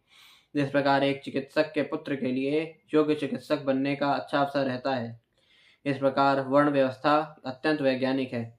पुत्र को पिता की योग्यता का लाभ उठाना चाहिए और एक ब्राह्मण या चिकित्सक बनना चाहिए, अन्य कुछ नहीं। योग्य हुए बिना कोई ना तो ब्राह्मण बन सकता है, ना चिकित्सक, और यही समस्त शास्त्रों तथा सामाजिक व्यवस्थाओं का अभिमत है। यहाँ पर महान ब्राह्मण के योग्य पुत्र श्रृंगी ने जन्म से तथा प्रशिक्षण दोनों से अपेक्षित ब्राह्मण शक्ति प्राप्त कर ली थी, किंतु उसमें संस्कृति का अभाव था, क्योंकि वह अनुभवहीन बालक था। कली के प्रभाव से यह ब्राह्मण बालक अपनी ब्राह्मण शक्ति से गर्वित हो उठा और अनुचित ढंग से महाराज परीक्षित की तुलना कौवों तथा रखवाले कुत्तों से कर बैठा। राजा निश्चय ही इस अर्थ में राज्य के रखवाले कुत्ते की भांति ही होता है, क्योंकि उसे सीमा की सुरक्षा के लिए उस पर कड़ी निगरानी रखनी पड़ती है। तथापि उसे कुत्ता कहकर संबोधित करना अल्प सभ्य बालक का द्योतक है। इस प्रकार ब्राह्मण शक्ति का पतन तब से प्रारंभ हुआ जब वे संस्कृति के बिना जन्मसिद्ध अधिकार पर बल देने लगे। ब्राह्मण जाति का पतन कलयुग में शुरू हुआ, क्योंकि ब्राह्मण समाज व्यवस्था के प्रमुख होते हैं, अतः समाज के अन्य वर्ण भी पतित होने लगे। ब्राह्मणों के पतन का यह सूत्रपात श्रृंगी के पिता के लिए अत्यधिक पश्चाताप का कारण बना, जैसा कि हम आगे देखेंगे। ब्राह्मणे क्षत्रबन्धुर्हि गृहपालो निरूपितः स कथं तद्गृहे द्वास्थः सभाण्डं भोक्तुमर्हति। राजाओं की संतानें निश्चित रूप से द्वार रक्षक कुत्ते के रूप में नियुक्त हुई है और उन्हें द्वार पर ही रहना चाहिए, तो किस आधार पर ये कुत्ते घर में घुसकर अपने स्वामी की ही थाली में खाने का दावा करते हैं। तात्पर्य: अनुभवहीन ब्राह्मण बालक अच्छी तरह जानता था कि राजा ने उसके पिता से पानी मांगा था और उसके पिता ने कुछ जवाब नहीं दिया। उसने एक असभ्य बालक के लिए उपयुक्त अशिष्ट ढंग से अपने पिता की असत्कारशीलता की सफाई देने का प्रयत्न किया। उसे राजा का ठीक से सत्कार न किए जाने का तनिक भी दुख न था।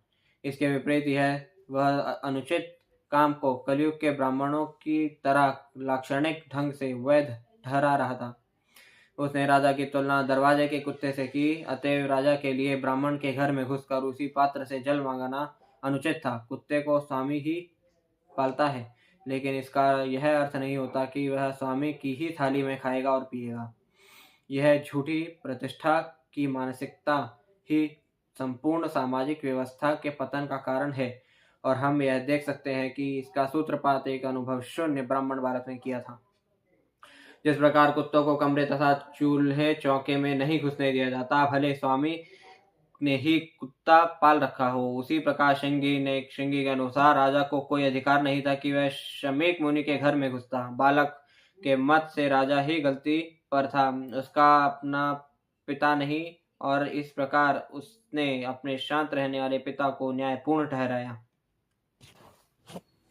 कृष्णे गते भगवती शातर्युत्पत्सगामिनां तद्विसेतु नद्याहं शास्मे पश्यत मे बलम्। सबके परम शासक भगवान श्री कृष्ण के प्रस्थान के पश्चात हमारे रक्षक तो चले गए, लेकिन ये उपद्रवी फल फूल रहे हैं, अतएव इस विषय को मैं अपने हाथ में लेकर उन्हें दंड दूंगा। अब मेरे पराक्रम को देखो। तात्पर्य: वह अनुभवहीन ब्राह्मण अल्प ब्रह्मतेज से गर्वित होकर कलयुग के दैविकी निर्जाल से प्रभावित हो उठा। महाराज परीक्षित ने कलयुग को 4 स्थानों में रहने की छूट दे दी थी, जैसा कि पूर्व में कहा जा चुका है, किंतु राजा के अत्यंत दक्ष शासन में कली को इन नियत स्थानों में कभी भी रहने को स्थान नहीं मिल पाया। अतएव कलयुग अपनी सत्ता जताने की ताक में था, और शिव भगवान की कृपा से उसे इस गर्वित अनुभवहीन ब्राह्मण बालक के रूप में एक छिद्र मिल ही गया।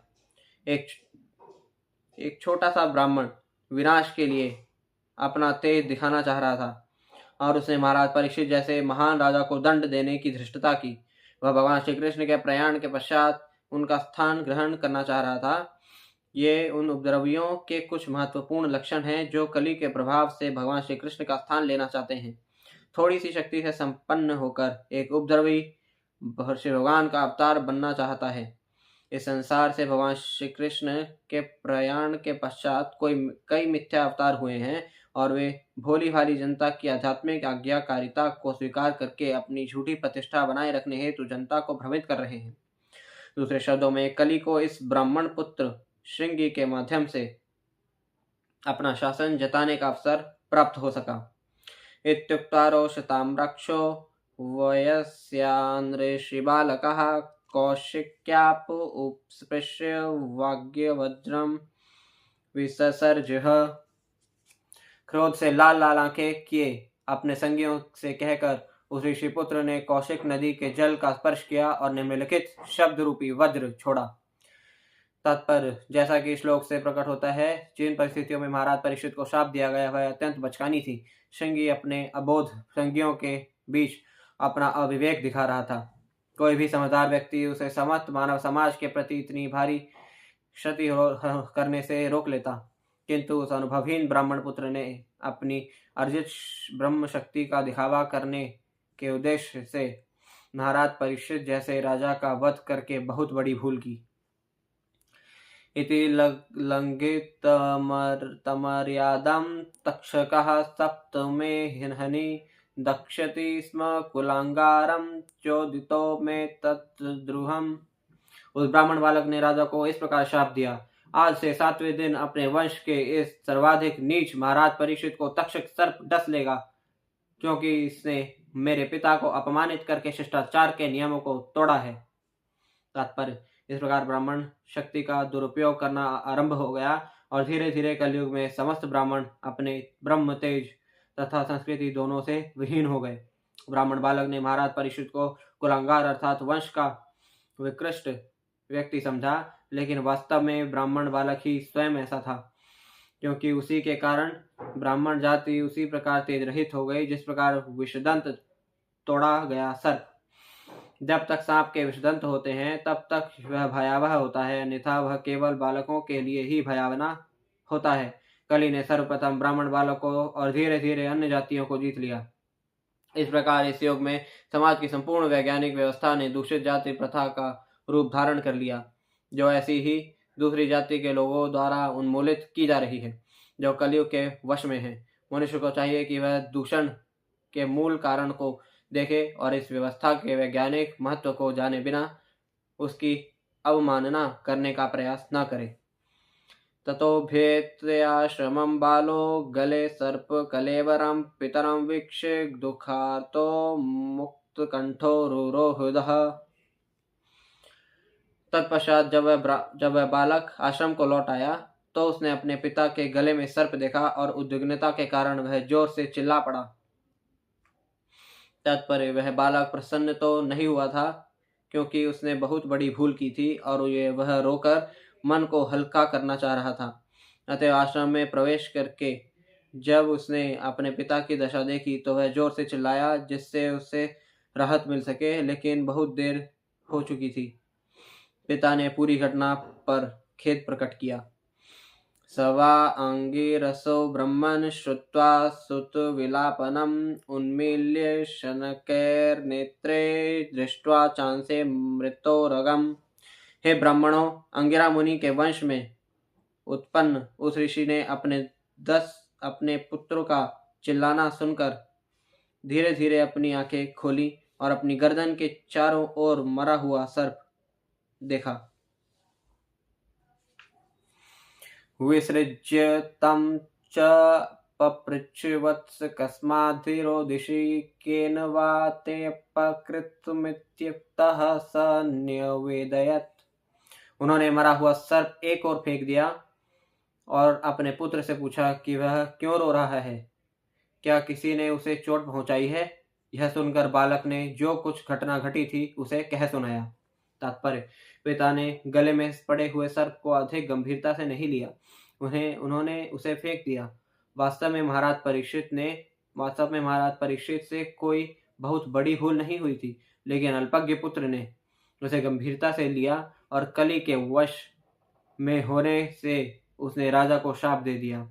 इस प्रकार उसने एक सुखद इतिहास के अध्याय का अंत कर दिया। निशम्य सप्तमत्तदर्हं नरेन्द्रं सब्रह्मणो नात्मजमभ्यदन्दत् अहो बतान्हो महदद्य ते कृतमल्पीयसि द्रोहो उरुर्दमो धृतः। पिता ने अपने पुत्र से सुना कि महाराजा को शाप दिया गया है, यद्यपि उसे इस प्रकार दंडित नहीं किया जाना था, क्योंकि वह समस्त मनुष्यों में श्रेष्ठ था।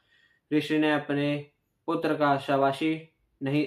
को शाबाशी नहीं दी, अपितु उल्टे वह यह कहकर पछताने लगे, हाय, मेरे पुत्र ने कितना बड़ा पाप कर्म कर लिया। उसने एक तुच्छ अपराध के लिए इतना भारी दंड दे दिया है। तात्पर्य, राजा समस्त मनुष्यों में श्रेष्ठ होता है, वह ईश्वर का प्रतिनिधि होता है और उसे उसके किसी भी कार्य के लिए निंदित नहीं किया जाना चाहिए। दूसरे शब्दों में, राजा कोई त्रुटि नहीं कर सकता। राजा ब्राह्मण के अपराधी बालक को फांसी की सजा का आदेश दे सकता है, तब भी वह ब्रह्म हत्या का पापी नहीं बन सकता। यदि राजा कभी कुछ त्रुटि कर भी बैठे तो भी उसकी अवमानना नहीं होनी चाहिए। कोई चिकित्सक अनुचित उपचार से किसी रोगी को मार सकता है, लेकिन ऐसे मारने वालों को कभी मृत्युदंड नहीं दिया जाता। अतः महाराज परीक्षित जैसे उत्तम एवं पुण्यात्मा राजा के विषय में क्या कहा जाए। जीवन की वैदिक शैली में राजा को राजर्षि बनने का प्रशिक्षण दिया जाता है। यद्यपि वह राजा के रूप में शासन कर रहा होता है, केवल राजा द्वारा चलाए जा रहे उत्तम शासन में प्रजा शांतिपूर्वक तथा निर्भय रह सकती है। राजर्षिगण अपने राज्य की व्यवस्था इतने सुचारू रूप से तथा पवित्रता से करते थे कि प्रजा उनका वैसा ही आदर करती थी मानो वे श्री भगवान हो। यही वेदों का आदेश है। राजा को नरेंद्र या मनुष्यों में सर्वश्रेष्ठ कहा जाता है। तो फिर महाराज परीक्षित जैसे राजा को किस प्रकार एक अनुभवहीन गर्भ से फूला ब्राह्मण बालक अपमानित कर सकता था, भले ही उसे योग्य ब्राह्मण का तेज क्यों न प्राप्त हो चुका हो। चूंकि शमीक मुनि एक अनुभवी श्रेष्ठ ब्राह्मण थे, अतएव उन्होंने अपने इस अधम पुत्र के कार्यों का समर्थन नहीं किया, अपितु अपने पुत्र के किए हुए पर वे पश्चाताप करने लगे। सामान्य नियम के अनुसार राजा शाप की सीमा से परे होता है, तो फिर महाराज परीक्षित जैसे उत्तम राजा के विषय में क्या कहा जाए। राजा का अपराध अत्यंत नगण्य था और उसे मृत्युदंड देना सचमुच ही श्रृंगी के लिए बहुत बड़ा पाप था। इसीलिए शमीक मुनि को पूरी घटना पर पश्चाताप किया। न वै नृभिर्नरदेवं पराख्यं सम्मातुमर्हस्य विपक्वबुद्धेः यत्तेजसा दुर्विषहेण गुप्ता विन्दन्ते भद्राणि कुतो भयः प्रजा। हे बालक, तुम्हारी बुद्धि अपरिपक्व है, अतएव तुम्हें ज्ञान नहीं है कि राजा मनुष्यों में सर्वोत्तम और श्री भगवान के तुल्य होता है। उसकी तुलना कभी भी सामान्य लोगों के साथ नहीं की जा सकती। उसके राज्य के नागरिक उसके दुर्दम तेज से सुरक्षित रहकर समृद्धिमय जीवन व्यतीत करते हैं। अलक्ष्यमाणे नरदेव नाम्ने रथांग पार्णावयमंगलोकः तदा हि चौर प्रचुरो विनक्ष्यत्य रक्ष्यमाणो विवरूथ वक्षणात्।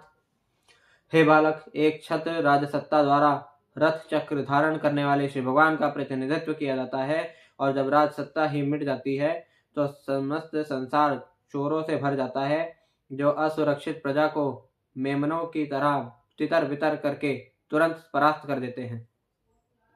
तात्पर्य, श्रीमद्भागवतम के अनुसार एक छत्र राजा परमेश्वर का प्रतिनिधित्व करता है। राजा को श्री भगवान का प्रतिनिधि कहा जाता है, क्योंकि उसे जीवों की रक्षा करने हेतु दैवी गुण अर्जित करने का प्रशिक्षण दिया जाता है। कुरुक्षेत्र का युद्ध श्री भगवान ने अपने वास्तविक प्रतिनिधि महाराज युधिष्ठिर को प्रतिष्ठित कराने हेतु सुनियोजित किया था। यदि आदर्श राजा को संस्कृति तथा भक्ति से युद्ध कौशल में प्रशिक्षित किया जाए तो वह पूर्ण राजा बनता है। ऐसी व्यक्तिगत राजसत्ता तथाकथित प्रजातंत्र से श्रेष्ठ होती है, जिसमें कोई प्रशिक्षण तथा उत्तरदायित्व नहीं होता। आधुनिक प्रजातंत्र के चोर तथा उचक्के जनमत वोटों के गोलमाल द्वारा चुनाव लड़ते हैं और विजयी होने पर जनता का शोषण करते हैं। एक प्रशिक्षित राजा हजारों व्यर्थ के धूर्त मंत्रियों से श्रेष्ठ होता है, और यहाँ पर संकेत दिया गया है कि महाराज परीक्षित जैसे एक छत्र राज्य के उघड़ने से जनता पर कलयुग के प्रहारों के लिए द्वार खुल जाता है। जनता कभी भी प्रजातंत्र के प्रति विज्ञापित रूप में सुखी नहीं रहती। अगले श्लोकों में राजा विहीन प्रशासन के परिणामों का वर्णन हुआ है।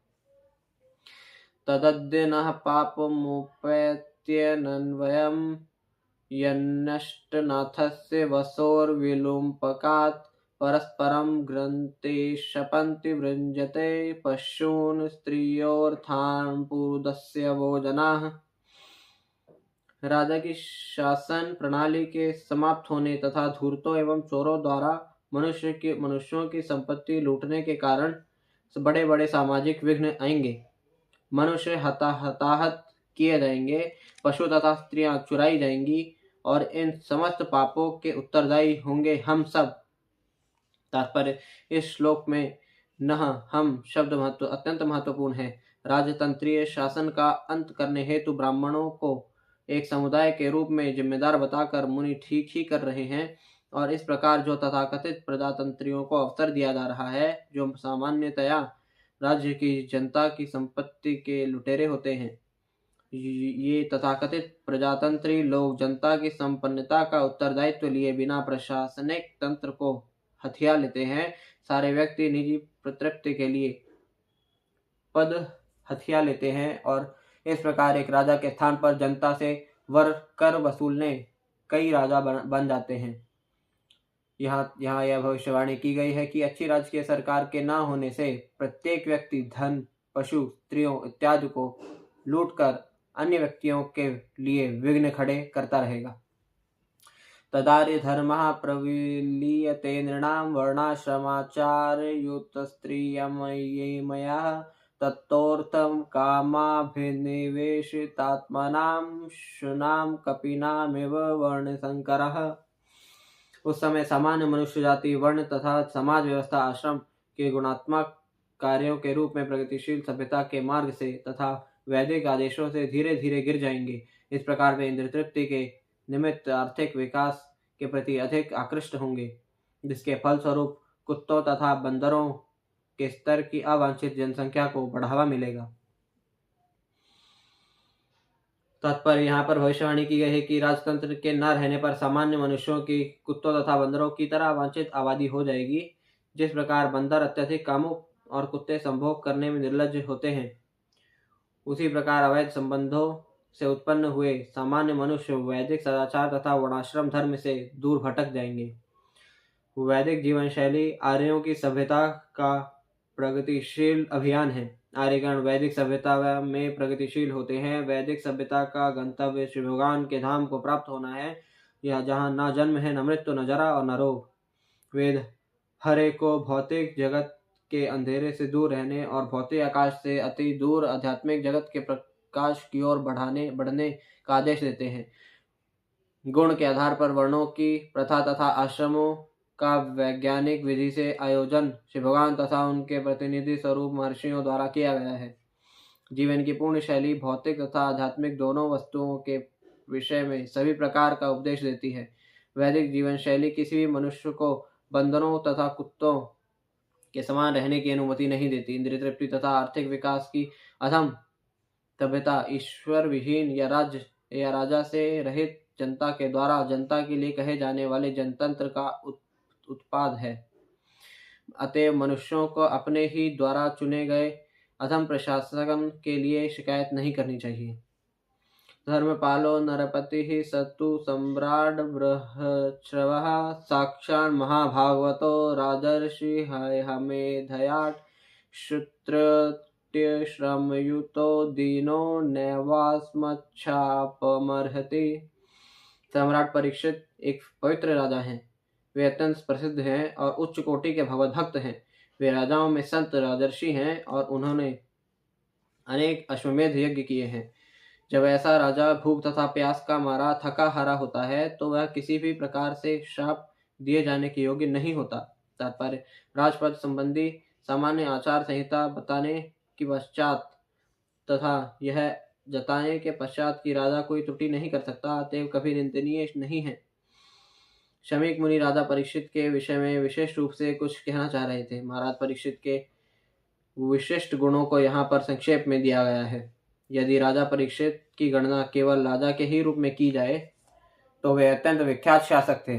जिन्होंने राजा के धार्मिक नियमों के अनुसार शासन चलाया। शास्त्रों में समस्त वर्णों तथा आश्रमों के कर्तव्य बताए गए हैं। श्रीमद् भगवद गीता 18.43 में क्षत्रिय के जिन गुणों का उल्लेख है वे सारे के सारे सम्राट परीक्षित में विद्यमान थे। वे श्री भगवान के महान भक्त भी थे और स्वरूप सिद्ध व्यक्ति भी। ऐसे राजा को शाप देना कदापि उचित नहीं है जब वह भूख और प्यास से थका मांदा हो। इस प्रकार शमीक मुनि ने सभी प्रकार से स्वीकार किया है कि महाराज परीक्षित को अत्यंत अन्यायपूर्वक शाप दिया गया। यदि भी समस्त ब्राह्मण इस घटना से दूर थे, फिर भी उस ब्राह्मण बालक के बचकाना कार्य ने संपूर्ण विश्व की स्थिति बदल दी थी। इस प्रकार ब्राह्मण शमीक मुनि ने संसार की उत्तम अवस्था के अधःपतन का संपूर्ण उत्तरदायित्व ग्रहण किया। अपापेषु स्वभृत्तेषु बालेनापक्वबुद्धिना पापं कृतं तद्भगवान् सर्वात्मा क्षन्तुमर्हति। तब ऋषि ने सर्वव्यापी श्री भगवान से अपने परिपक्व तथा बुद्धिहीन पुत्र को क्षमा करने हेतु प्रार्थना की, जिसने ऐसे व्यक्ति को शाप देने का महान पाप किया था जो समस्त पापों से मुक्त था और पराश्रित एवं सभी प्रकार से रक्षा किए जाने के योग्य था।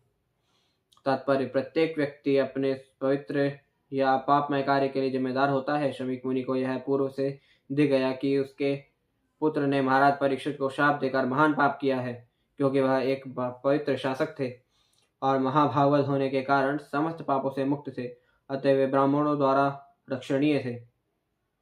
जब भगवत भक्त के प्रति अपराध किया जाता है तो उसके फलों से छुटकारा पाना अत्यंत कठिन होता है। सामाजिक व्यवस्था के प्रधान पद पर होने के कारण ब्राह्मणों का कर्तव्य है कि वे अपने आश्रितों को सुरक्षा प्रदान करें, न कि शाप दें।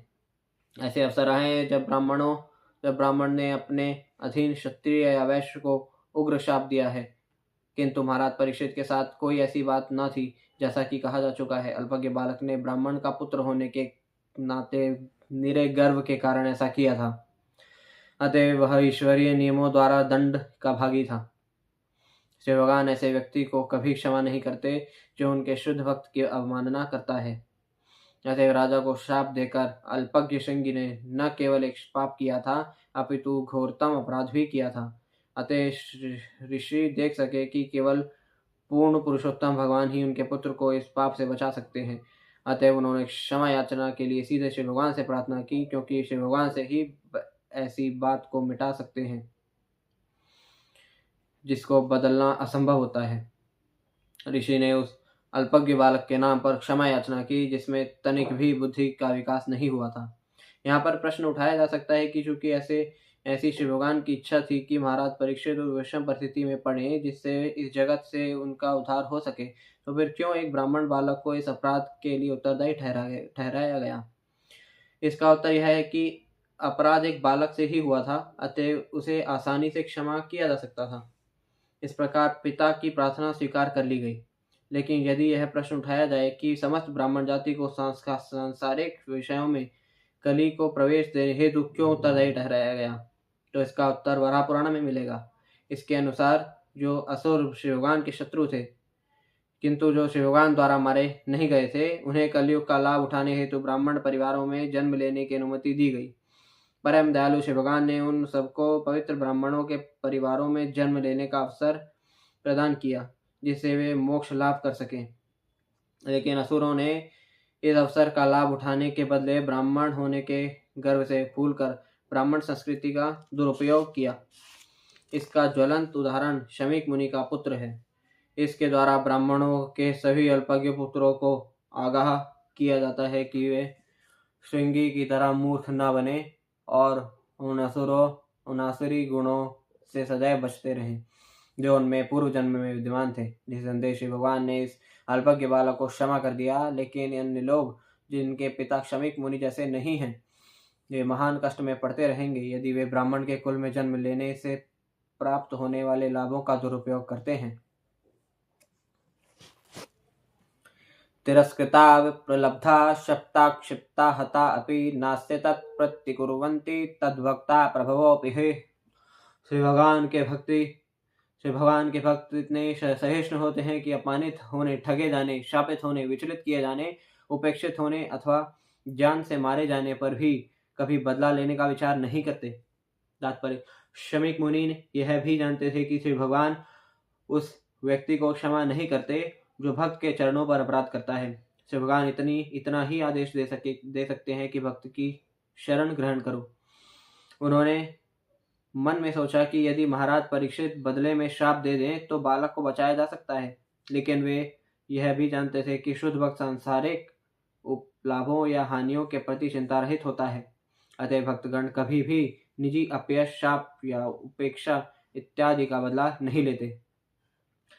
जहां तक ऐसी बातों का संबंध है, भक्तगण व्यक्तिगत मामलों में उनकी चिंता नहीं करते, किंतु यदि ऐसी चीजें श्री भगवान तथा भगवत भक्तों के विरुद्ध की जाती हैं तो भक्तगण बहुत कठोर कार्यवाही करते हैं, क्योंकि यह निजी विषय था। अतएव शमीक मुनि को पता था कि राजा इसका बदला नहीं लेंगे।